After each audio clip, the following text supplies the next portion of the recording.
Vamos, hermanos, a darle primeramente gracias al Señor. Vamos a orar y antes le quiero contar el tema que vamos a tratar el día de hoy. Y es multitud o discípulos. A ver, usted va a decir, ¿yo soy parte de la multitud o soy un discípulo del Señor? El Señor nos va a hablar con este tema. Amén. Señor, te damos gracias porque tú eres un Dios bueno, porque tú eres un Dios lleno de misericordia, porque tú, Señor, nos estás permitiendo venir, Señor, ya a los 13 años, Señor, en la iglesia. Y creo que el llamado de hoy es para que nos confrontemos, para que nos analicemos y para que nos demos cuenta que tú nos quieres, Señor, como discípulos tuyos. Señor, ya no como parte de una multitud, sino hijos tuyos, discípulos tuyos, que trabajemos en la obra del Señor. Y por eso te damos gracias, Señor, te bendecimos, te pedimos que tu palabra llegue a nuestros corazones y nos instruya y nos corrija. En el nombre poderoso de tu Hijo Jesús. Amén. Vamos a ver algunas características que van a poder ir hablando en nuestra vida. Y las primeras que vamos a ver son las características de la multitud. Vamos a ver la primera, que ya nos van a poner ahí. Y vamos a ver que la multitud es espectadora, le gusta ir a mirar. Y yo quiero que nos remontemos y que usted piense un poquito del tiempo en el cual estamos hablando, que son los evangelios. ¿Cómo es que las multitudes seguían a Jesús? Usted lo sabe. Sin embargo, de las mismas multitudes, cuando fue el tiempo de la crucifixión, ¿quiénes gritaban, crucificadle? La multitud. Muchos seguramente de los que iban y seguían a Jesús buscando un milagro, en el momento en que Jesús necesitaba un respaldo, la multitud gritaba, crucificadle. Entonces vemos que ser parte de la multitud no es precisamente ser un creyente o un convertido, sino que a veces tan solo somos espectadores. Y lo vamos a ver en Juan 6:2. Y dice así: y seguíale grande multitud, porque veían sus señales que hacía con los enfermos. Es interesante ver cómo vemos estas mismas características en la actualidad. Vemos mucha gente que quiere seguir a Jesús, pero solamente para ver qué es lo que Jesús nos puede ofrecer. No llegamos a la entrega de pensar qué es lo que yo le puedo ofrecer a Jesús, sino que qué es lo que Jesús me puede dar, ¿verdad? Vivimos expectantes, nos gusta ahora, mire, vivimos en un mundo en el cual la tecnología pues es muy, bueno, a mí me gusta, es bonita. Usted mira luces, usted mira pantallas, usted mira conciertos, usted oye voces. Hay muchas cosas que nos pueden impresionar como cristianos. Y a veces vamos como multitud a ver qué, ¿cómo? ¿Verdad? Me gusta algo de una iglesia, voy a ella, miro expectante qué es lo que está sucediendo, pero en otra hay otra actividad y entonces me voy a ella también y voy a ver qué es lo que está pasando, pero realmente no he hecho raíces. Realmente no me formo para llegar a ser un discípulo, sino que simplemente soy parte de la multitud. Y eso es cuando el pastor Giovanni oraba y decía, bueno, hemos orado por Guatemala. ¿Y qué pasa con nuestra nación? Siendo nosotros el 40, el 50, el 60% de cristianos, vemos que nuestra nación no cambia. Y es porque muchos de nosotros somos tan solo multitud. Vemos los grupos, vemos las cantidades, nos gusta salir en el Facebook, ¿verdad? Vamos al parque y nos tomamos una foto, vamos a la iglesia y nos tomamos otra, pero no hay una verdadera convicción. Simplemente somos espectadores de lo que Jesús puede hacer en nuestra vida, pero no hay una conversión verdadera. Y vamos a ver otra de las características, que es el buscar algo de Jesús. Ya lo había mencionado antes y las multitudes estaban ansiosas de ver lo que Jesús hacía. Sin embargo, ellos no reconocían la deidad o que Jesús fuera Dios. Usted puede ver en los evangelios cómo se acerca muchas veces la gente y le dice maestro. Y vemos en un caso muy particular donde llega el joven rico y dice la palabra que él dobla una rodilla y le dice maestro bueno. Y Jesús le dice, ¿por qué me llamas bueno? Si bueno solo es Dios. Pero sin embargo tenía una rodilla inclinada. Como que había una duda pequeña, ¿será que es Dios? ¿Será que es maestro? ¿Quién será Jesús? Y así es como la multitud trabaja. La multitud hace una mezcla de creencias. En la actualidad el Evangelio vive un tiempo peligroso, porque vivimos con creencias mezcladas de muchas otras creencias y no tenemos un Evangelio puro. Nosotros como espectadores o como multitud no llegamos a reconocerlo porque no estudiamos la palabra de Dios. Entonces, lo que se me dice, lo que se me cuenta o lo que sucede simplemente me impresiona. Pero yo no tengo una verdadera convicción porque no conozco la palabra del Señor. Entonces vemos en Marcos 3:10 que dice, porque habían sanado a muchos de manera que caían sobre él cuantos tenían plagas para tocarlo. Imagínense Jesús pasando y las personas tirándosele encima. Vemos el caso del apóstol Byron, mencionaba el domingo pasado, el sábado creo, que había mucha gente apretándolo, gente queriendo tocarlo para recibir una sanidad de él. Y esa es parte de las características de la multitud. Queremos nosotros algo de Jesús. Pero vamos a ir viendo. Tengo unas poquitas características porque creo que no es importante en profundidad qué es lo que hace la multitud, sino que qué hacen los discípulos. Y eso es lo que nosotros queremos ser. La multitud también no es agradecida. Y lo vemos en Lucas 17, del 17 al 19. Y respondiendo Jesús dijo, ¿no son 10 los que fueron limpios? ¿Y los 9 dónde están? ¿No hubo quien volviese y diese gloria a Dios sino este extranjero? Y díjole, levántate, vete, tu fe te ha salvado. Ya no le dice solo sanado, le dice salvado, porque ahí hubo un corazón agradecido. Pero vamos a ver, muchas de las características de la multitud es el no ser agradecido con el Señor.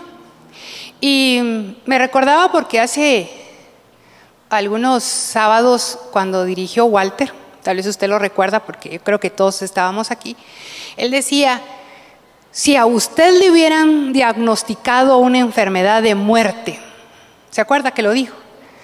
¿Sí? Y si usted hubiera sido sano, no estaría aquí danzando y alabando al Señor. ¿Se acuerda? Pero a veces nosotros no nos damos cuenta de lo que es la salvación a nuestra vida. Nosotros estábamos condenados todos a un infierno. Y el Señor Jesús vino a nuestra vida y nos salvó. ¿No creen ustedes que deberíamos estar muy gozosos por eso? Muy agradecidos. No deberíamos de estar esperando que alguien nos motive, sino que tener un verdadero agradecimiento al Señor y darle todo nuestro ser y toda nuestra vida al Señor. Entonces, nosotros debemos de ser agradecidos al Señor. Sin embargo, la multitud no lo es, ¿verdad? Tal vez usted conocerá a alguien que quizás estuvo pidiendo, Señor, yo quiero que me des un trabajo. Señor, yo quiero que tú me des un carro. Tal vez algunos muchachos, ¿verdad? Señor, yo quiero que me des una novia o un novio, ¿verdad? Así que sea guapo y rubio y de ojos azules. Y el Señor se los da. ¿Y qué pasa con muchas veces, no siempre? ¿Qué pasa con esta situación? Muchas veces la gente cuando recibe el milagro, cuando recibe la sanidad, cuando recibe la bendición, se olvida de Dios, ya no es agradecido, ya no viene a danzar, como decía David, y yo me haré más vil, a pesar de lo ridículo que se miraba, ¿verdad? Los que no sentían el gozo que él tenía en su corazón, les parecía ridículo lo que él hacía. Decían, ¿cómo él, siendo el rey, cómo se atreve a hacer eso, verdad? Porque hay que guardar el protocolo, porque hay que portarse de una determinada manera. Pero el que está agradecido con el Señor, hermanos, no busca la fama, no busca el glamour, no busca una pose, sino que simplemente va a estar agradecido y va a dar todo lo mejor de sí para Dios. Amén. Y vamos a ver un dato que a mí me parece muy interesante. Y es que la multitud regresa a casa. Si usted lee los evangelios, se va a encontrar muchas veces que la multitud regresaba a casa.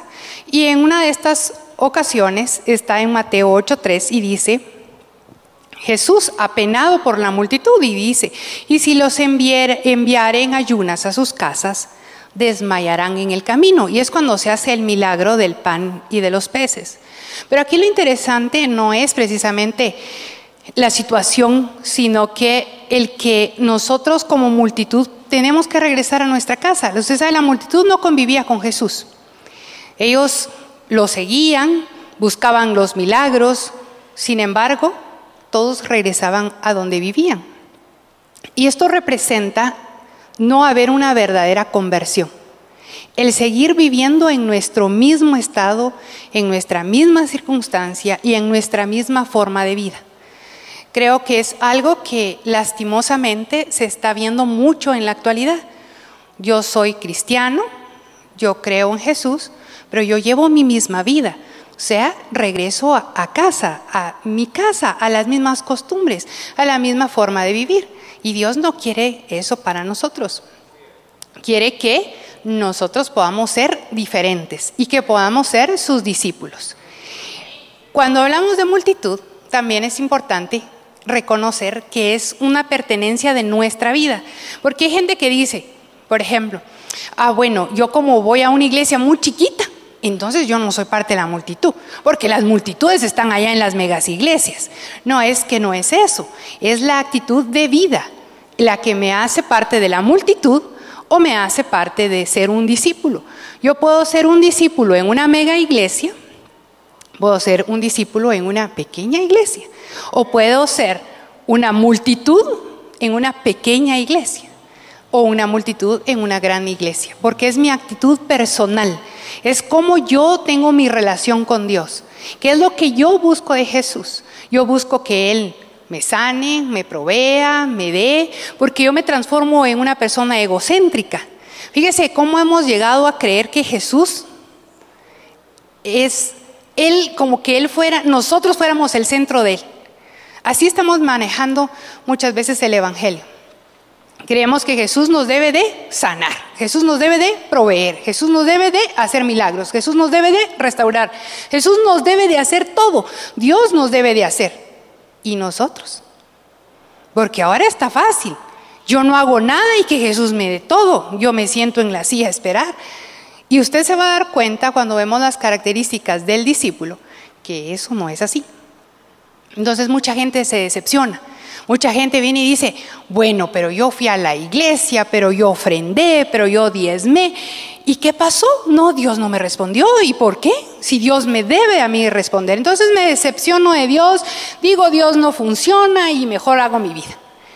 Y usted se va a dar cuenta, conforme estudiemos las características del discípulo, qué es lo que sucede con el verdadero cristiano. Amén. Mire, me parece tan raro decir, ¿no tiene alguna pregunta? Si tiene alguna pregunta, me la puede hacer. Vamos a ver las características del discípulo.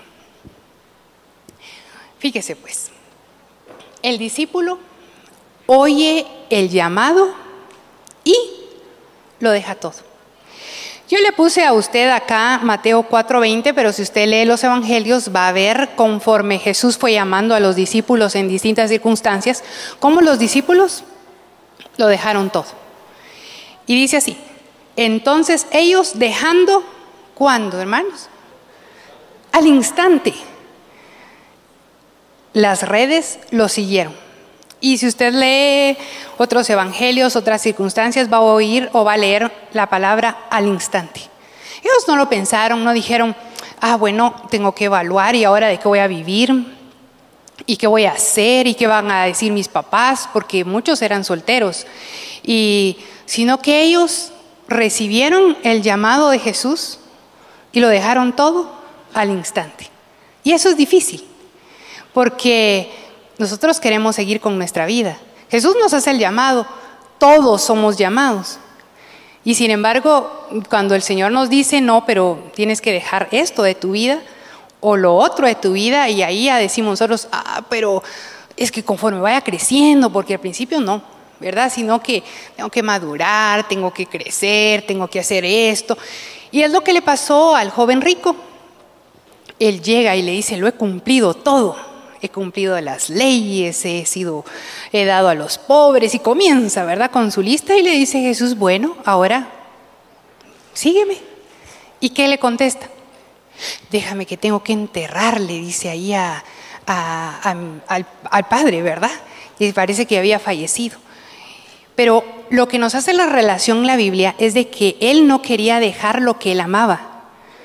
Y a veces nosotros amamos algunas circunstancias o algunas cosas en nuestra vida que nos hacen un daño o que nos alejan de Dios. Entonces, cuando Jesús hace el llamado, nosotros le decimos, pero entre un ratito, solo voy a ir a hacer esto.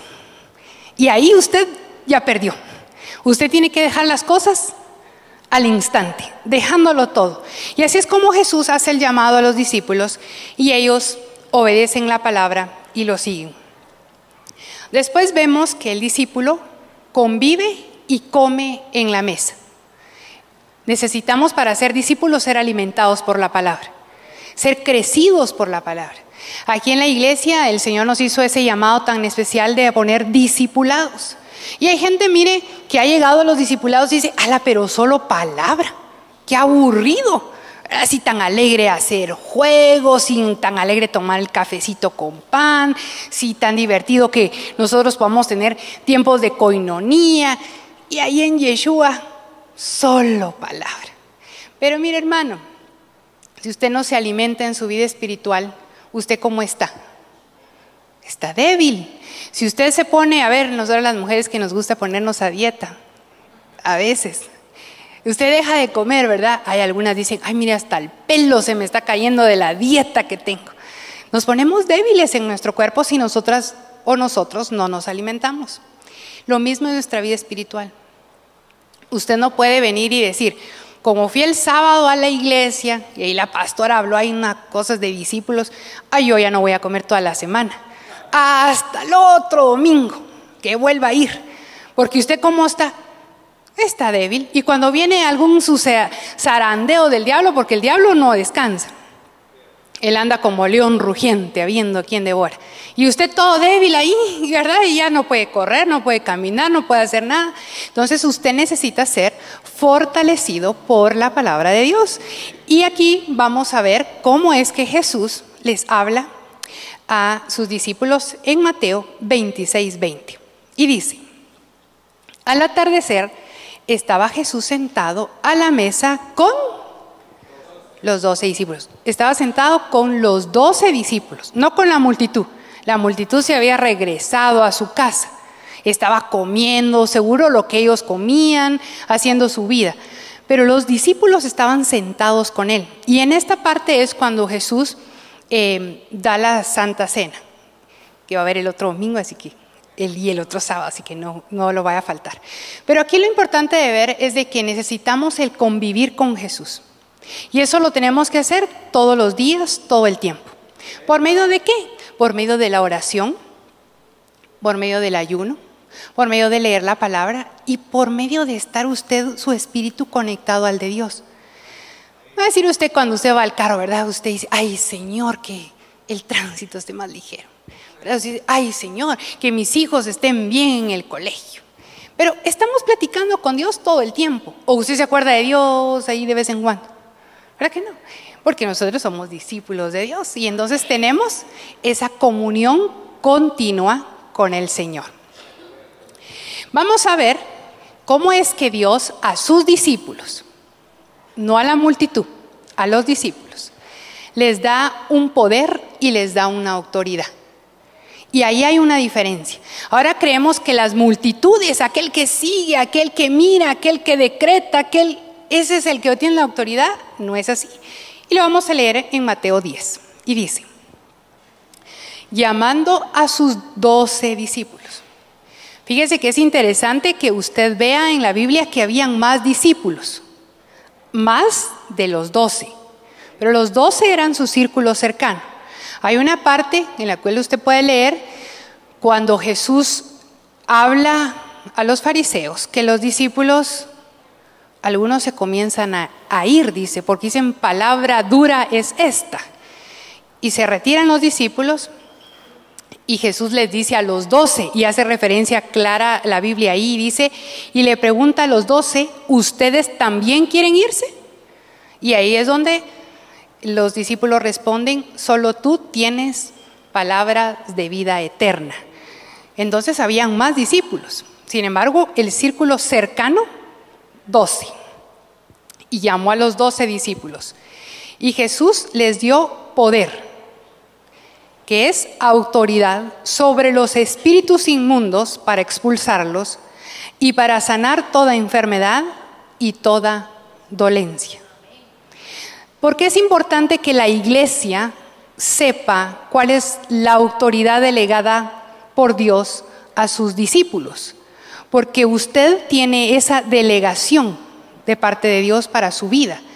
Pero hay personas, como también lo vemos en la Biblia, que creen que esto es algo que se puede practicar simplemente con llevar un ritual o con hacer, vamos a decirle, hagamos aquí, ¿verdad?, una hoja y todos vamos a levantarnos y vamos a decretar cosas, ¿verdad? Como que fuéramos, o sea, usted tal vez cuando era chiquito, y las que están ya chiquitas, yo me acuerdo, a mí me gustaba mucho leer los libros de historias donde se hablaban de reyes y de la monarquía, y ahí se hablaba de los decretos que hacían los reyes.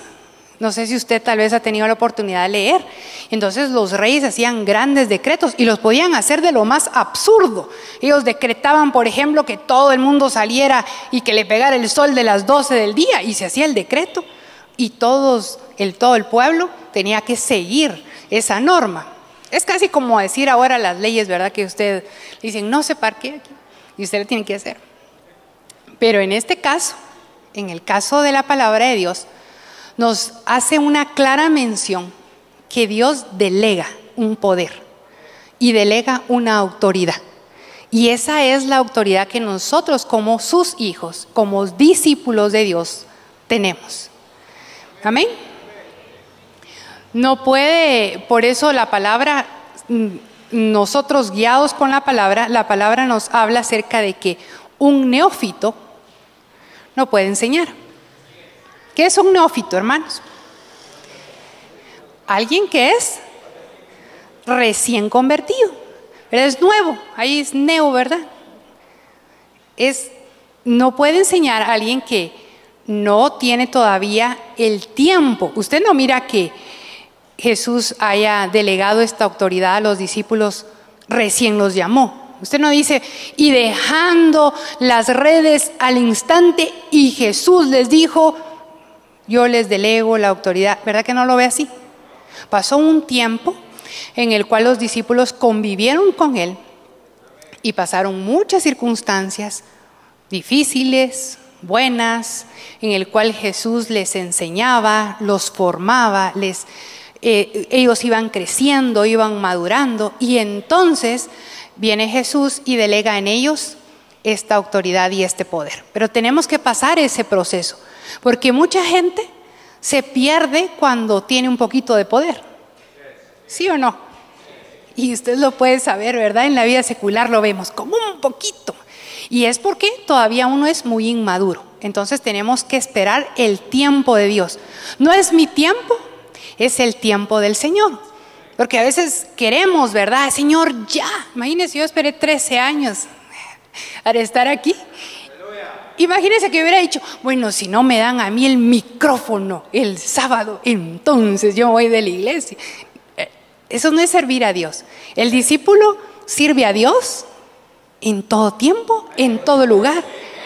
No aquí en la iglesia, sino que en su casa, en la calle, en el trabajo, por supuesto, en la iglesia, pero usted tiene que tener esa madurez del Señor.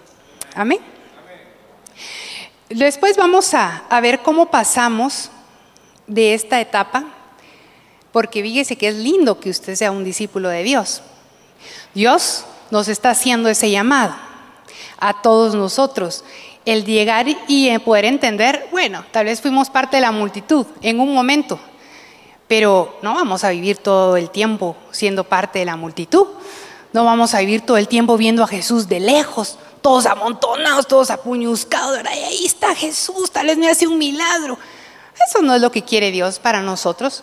Dios quiere que seamos sus discípulos, que nos sentemos a la mesa, que aprendamos de su palabra, que crezcamos y que demos fruto y que podamos nosotros hacer lo que Él nos ha mandado por medio de su palabra. Y pasado de ese tiempo, usted dice, yo soy un discípulo de Dios. Amén. Ya usted salió de ser multitud, usted ya pasó a ser un discípulo que le gusta la palabra, que se alimenta de Dios, pero Dios nos tiene un siguiente llamado y es el ser amigos de Dios. Imagínese qué lindo, el que usted ya pueda contarse como un amigo del Señor. Y Juan 15:14 nos dice, ustedes son mis amigos si hacen lo que yo les mando. O sea que el que no hace lo que Él nos manda no puede ser contado como su amigo. Ya no los llamo siervos, porque el siervo no sabe lo que hace su Señor, pero los he llamado amigos, porque les he dado a conocer todo lo que he oído de mi Padre. Ustedes no me escogieron a mí, sino yo los escogí a ustedes y los designé para que vayan y den fruto, y que su fruto permanezca, para que todo lo que pidan al Padre en mi nombre se los conceda. Y mire qué lindo pasar a esa nueva etapa para nuestra vida, el poder ser llamados amigos de Dios y poder entender lo que Dios quiere para nosotros. Mire, creo yo que después de 13 años que Dios nos ha permitido como iglesia, es tiempo que nosotros demos fruto y que nosotros podamos llevar la palabra de Dios a muchos que lo necesitan, pero una palabra verdadera y una palabra que la podamos nosotros vivir, porque a veces es fácil decirle a alguien, no hermano, mire que Dios cambia, mire que Dios transforma, mire que Dios restaura matrimonios, Dios restaura vidas, pero ¿qué pasa con mi vida? ¿Qué pasa con lo que yo doy como ejemplo? ¿Qué es lo que yo estoy teniendo como fruto? Y por eso la Biblia nos dice que dice para que vayan y den fruto y que su fruto permanezca.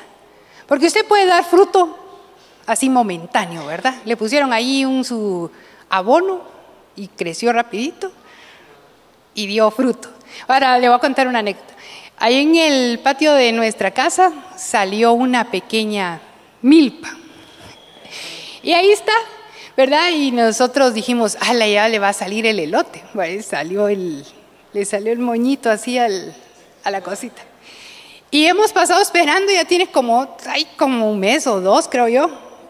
Y el tal elote todavía no está. Y yo digo, bueno, una de esas se nos va a pasar de tanto esperar que crezca. Pero fíjese que lo importante es que Dios nos habla de un fruto que permanece. Porque usted puede tener fruto momentáneo, pero si su fruto no permanece, entonces no hay una verdadera transformación de vida. Y nosotros necesitamos crecer, necesitamos madurar, necesitamos llevar otra vida. Mire, ¿qué objeto tiene ser cristianos si vivimos la misma vida del mundo? Si vivimos la misma angustia del mundo, si vivimos la misma pena del mundo, si corremos en sus mismos afanes, si ahí nos entra, ¿verdad?, que tembló y todo, ay, tembló y usted tranquilo, ¿verdad? Así, platicando con nuestros hijos el día de hoy, uno de ellos que está ahí atrás, decía, es que debemos de estar preparados para cuando el Señor venga o cuando nosotros vayamos a su presencia. Y realmente es así porque no sabemos el momento. A veces nos creemos como que, ay, falta mucho, ¿verdad? Yo todavía estoy joven y primero Dios, que el Señor nos dé fuerzas, nos dé años, nos dé salud. Pero debemos nosotros de estar preparados y debemos de estar con el fruto permanente del Espíritu Santo en nuestra vida y que podamos enfrentar diferentes circunstancias. Creo que no importa la edad que tengamos. Hay gente que dice, no, es que los jóvenes son los que reciben más tentaciones porque son jóvenes y porque no saben. No, y los más maduros también. Y yo creo que hasta los más viejitos también. Pero aquí la disposición de nuestro corazón es, no, yo voy a permanecer con el fruto del Espíritu Santo en mi vida. Voy a mantenerme fiel al Señor. Voy a mantenerme obedeciendo la palabra de Dios. Todos tenemos debilidades, tenemos áreas que nos afectan. Yo en algún lado leí, no critiques el pecado de otro que peca distinto a ti. Porque a veces nos es fácil señalar el pecado de alguien, pero todos pecamos. Y todos tenemos debilidades. Pero lo importante acá no es conformarme con que, ay, como todos pecamos y como todos hacemos, y entonces así que vivamos. No, el Señor nos manda a que nosotros reconozcamos nuestra carnalidad. Nosotros como carne tenemos leyes que dominan nuestro cuerpo y tenemos debilidades, pero el Espíritu Santo que está en nosotros nos da el dominio propio para poder controlarlas. El ser humano allá en el mundo, que no tiene el Espíritu Santo, se deja guiar mucho por sus emociones, por sus sentimientos, por sus debilidades. A mí me gusta hacer aquello, lo hago, ¿verdad? Hay mucha gente que publica y dice, bueno, una vida tenemos y hay que disfrutarla porque nadie va a disfrutarla por nosotros. Y usted dice, ay, sí, ¿verdad? Hagámoslo, hagamos fiesta. Pero todo tiene una consecuencia en nuestras vidas. Y eso es lo que nosotros tenemos que entender. Todo lo que el hombre siembra, eso cosecha. Si usted siembra bien, usted va a cosechar bien. Pero si usted siembra mal, entonces después cuando le llega la siembra, ¿verdad? Pero ¿por qué, Señor, me está viniendo esto? Pero si usted ha pasado años sembrando, porque el Señor es lindo. Fíjese que el Señor nos da tiempo para que nos arrepintamos. Nos da en su misericordia eterna, Él nos da ese periodo en el cual usted puede decir, Señor, yo me arrepiento. Y el Señor poder cambiar su vida para bien. Porque Dios no quiere que nosotros vivamos mal. Él dice que Él vino para darnos una vida y darnos una vida en abundancia. Para que usted la disfrute. Mire, la vida en Cristo es la mejor vida. Nada se puede comparar con lo que el mundo nos puede ofrecer. El mundo nos puede ofrecer momentos de alegría. Usted mira ahí en los anuncios, gente que se echó sus traguitos y se pone a bailar y qué alegre pasa y después tiene que tomar Alka-Seltzer, ¿verdad? Para que se le quite el malestar. Fue un momento y después la pasó horrible, me imagino. Puede usted pasar un momento de alegría, de satisfacción, en un momento de infidelidad, puede pasar un momento de alegría engañando usted un rato a sus papás, ¿verdad? Dijo que iba a estudiar y se fue de fiesta. Y quizás la pasó bien, pero ¿qué pasa? Valga la redundancia, pasado ese tiempo. Usted no tiene una satisfacción. Se terminó, como todo lo que nosotros como seres humanos podemos producir. Son pequeños periodos de alegría. Sin embargo, Dios nos da un verdadero gozo. Y como dice el corito, es un gozo que el mundo no me lo dio. Y como no me lo dio, no me lo puede quitar. Y usted tiene esa esperanza que no avergüenza. A pesar de las circunstancias que usted pueda estar pasando, usted vive con fe, usted vive con gozo, usted vive confiado, porque usted es un discípulo del Señor. Porque usted conoce su palabra, porque usted sabe que Dios tiene propósitos de bien y no de mal. Y que todo lo que el Señor está haciendo, todo encaja en su perfecta voluntad para que usted sea un hombre y una mujer que vivan plenamente y feliz en Él, sin importar las circunstancias, sin importar los momentos, sabiendo que Dios tiene cosas buenas para usted. Entonces vale la pena que usted el día de hoy tome una decisión y usted diga: Señor, yo estoy cansado de ser parte de una multitud, parte de aquel grupo que le gusta ir a ver qué es lo que tú haces. Ay, ve, allá sanaron a no sé quién, ve cómo estuvo de alegre allá la danza que iba a no sé qué iglesia, qué alegre lo que hicieron con mis vecinos. Señor, yo quiero ser discípulo, yo quiero sentarme a tu mesa, yo quiero alimentarme de tu pan, de tu carne, de tu sangre, para que usted pueda realmente llevar la vida que vale la pena. Porque, hermanos, sin Cristo nada somos, sin Cristo nada podemos, y vivimos una rutina de vida. Nos levantamos, nos acostamos, porque pasa tan rápido el día. Usted se levanta y va en el tránsito, medio comiéndose un pan, llega al trabajo, sale del trabajo, llega a su casa, regresa a su casa, se acuesta, se levanta, y los hijos usted los mira así, vaya, tienen 15, tienen 6, 25, 45. No se dio cuenta, pasó la vida. Ahora la pregunta: ¿la disfrutó? ¿La gozó? ¿La vivió? ¿Así le sacó el juguito?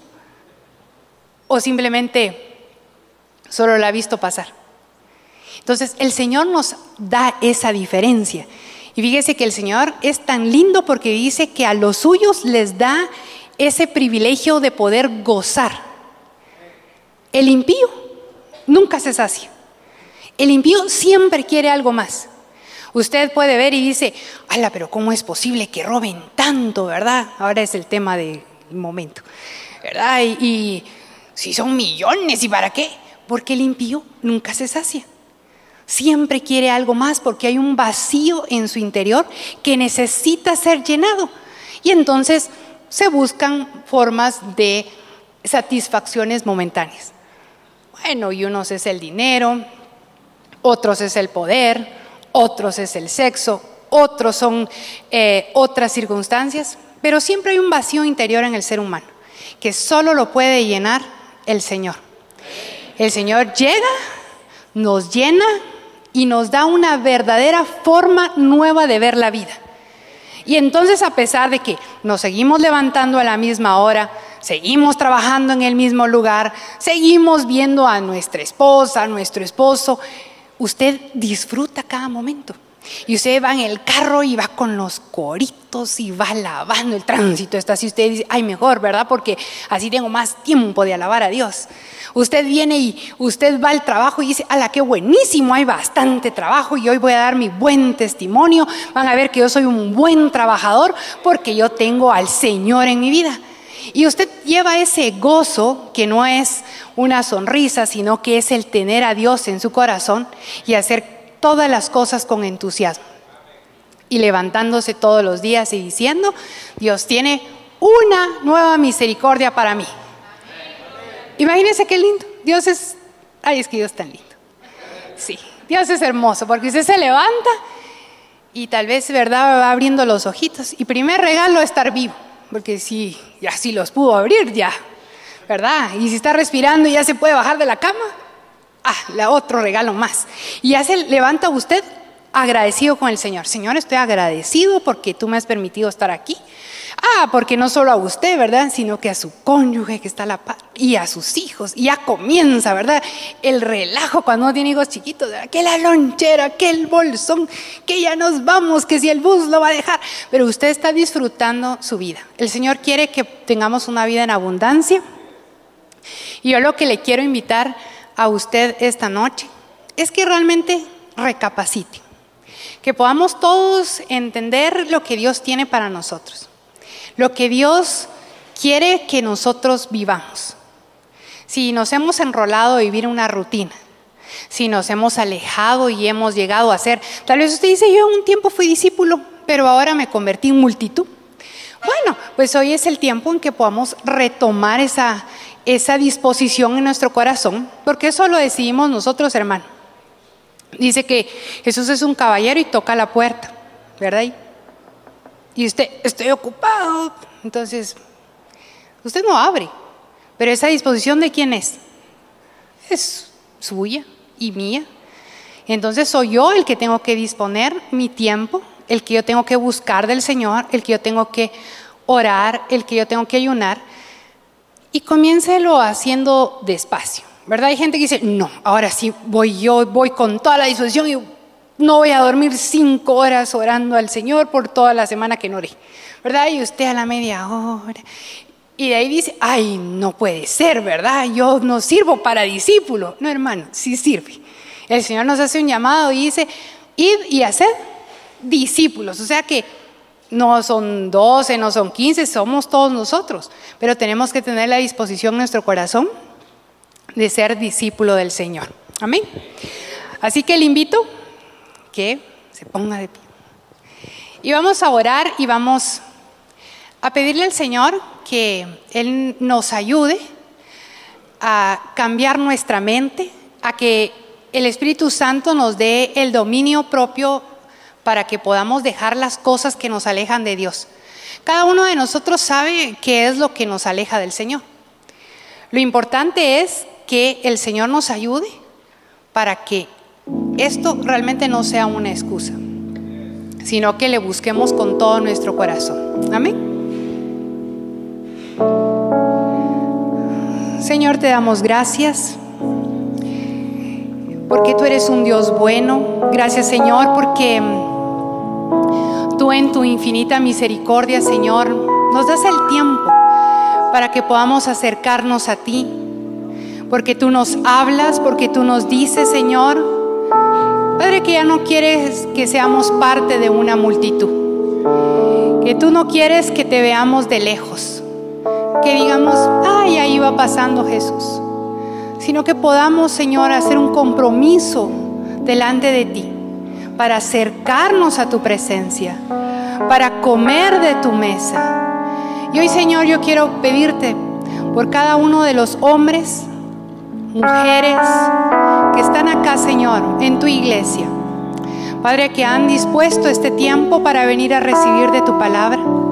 Señor, yo te pido que tú les des la fortaleza, Señor, que nosotros como iglesia Yeshua, palabra y poder, podamos ser discípulos tuyos, que en nuestro corazón esté la disposición de dejar de ser quizás parte de una multitud y poder ser transformados en aquellos hombres y aquellas mujeres que den fruto, que permanece, y que podamos ser llamados, Señor, amigos tuyos. Qué lindo oír, Señor, de parte tuya, que tú nos digas, tú eres mi amigo. Que podamos, Señor, crecer, que podamos ser fuertes para poder permanecer en ti, para que no seamos contaminados con el mundo, con lo que está de moda, con lo que la gente cree, sino que podamos leer tu palabra, podamos entender tu palabra y podamos, Señor, ponerla en práctica y obedecerla. Que seamos obedientes, Señor, a ti. Padre, te doy gracias por la oportunidad de poder escuchar, de poder entender, de poder oír tu voz por medio de tu palabra, Señor. Tú dejaste, Señor, la Biblia, donde está escrito el manual de vida. Sí tenemos la instrucción para ser padres, para ser madres, para ser esposas, para ser ciudadanos, pero sobre todo para ser hijos tuyos. Danos el anhelo, danos el hambre, Señor, de escudriñar tu palabra y de poder, Señor, entenderla y ponerla en práctica. Te damos gracias, Señor, por esta noche. Te bendecimos, Señor, y te damos a ti todo honor y toda gloria. En el nombre de ti, Hijo Jesús.